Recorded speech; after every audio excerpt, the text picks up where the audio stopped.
अध्याय 4। रात गहरी हो चुकी थी। टूटी हुई इमारत के अंदर हल्की ठंड घुल रही थी और बाहर हवा की सरसराहट किसी अनजान खतरे की तरह सुनाई दे रही थी। आरव को नींद नहीं आ रही थी। उसके दिमाग में वही दृश्य घूम रहे थे, आयरा, जादू और वो अंधकार। वो उठकर बैठ गया। तुम सोई नहीं? उसने धीमे से पूछा। आयरा खिड़की के पास खड़ी थी। उसकी नज़र आसमान पर थी, जहाँ काले बादलों के बीच कभी कभी नीली चमक उभर रही थी। नींद अब मेरे लिए एक पुरानी आदत है, उसने बिना पीछे देखे जवाब दिया। आरव उसके पास आ गया। तुमने जो मुझे दिखाया वो सच था? आयरा कुछ पल चुप रही, फिर धीरे से बोली, सच हमेशा उतना आसान नहीं होता जितना हम देखना चाहते हैं। अचानक खून हवा का एक तेज झोंका अंदर आया। दीवारों पर पड़ी राख उड़ने लगी। आरव चौंक गया। ये क्या? आयरा का चेहरा अचानक सख्त हो गया। वे आ गए? कौन? आरव ने घबराकर पूछा। आयरा ने उसकी तरफ देखा।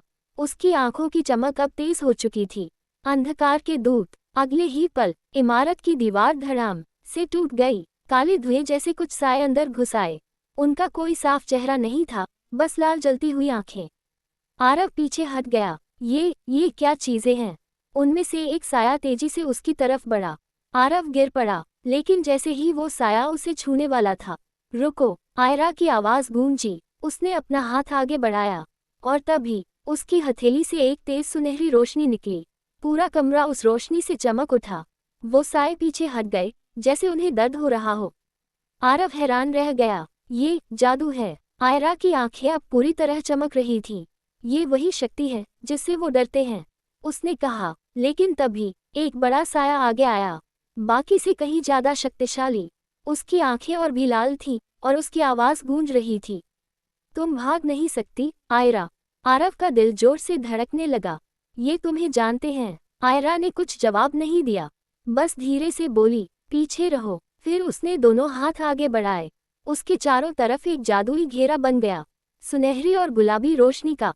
वो बड़ा साया उस घेरे की तरफ बढ़ा और जैसे ही उसने उसे छुआ, धड़ाम, एक तेज धमाका हुआ। साया पीछे फेंक दिया गया, लेकिन आयरा भी लड़खड़ा गई।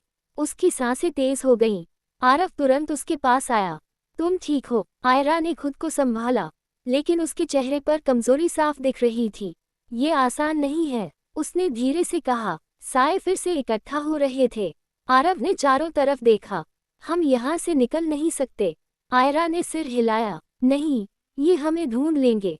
आरव ने उसकी तरफ देखा। फिर अचानक उसने एक टूटी हुई लोहे की रॉड उठाई। तो फिर लड़ेंगे? आयरा ने हैरानी से उसे देखा। तुम नहीं समझते। शायद नहीं, आरव ने उसकी बात काट दी। लेकिन मैं भागना भी नहीं जानता।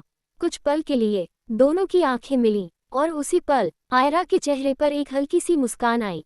पहली बार वो अकेली नहीं थी। अगले ही पल साए फिर से उन पर टूट पड़े और इस बार आरव और आयरा साथ खड़े थे। जादू और हिम्मत अंधकार के खिलाफ पहली बार एक साथ लड़े।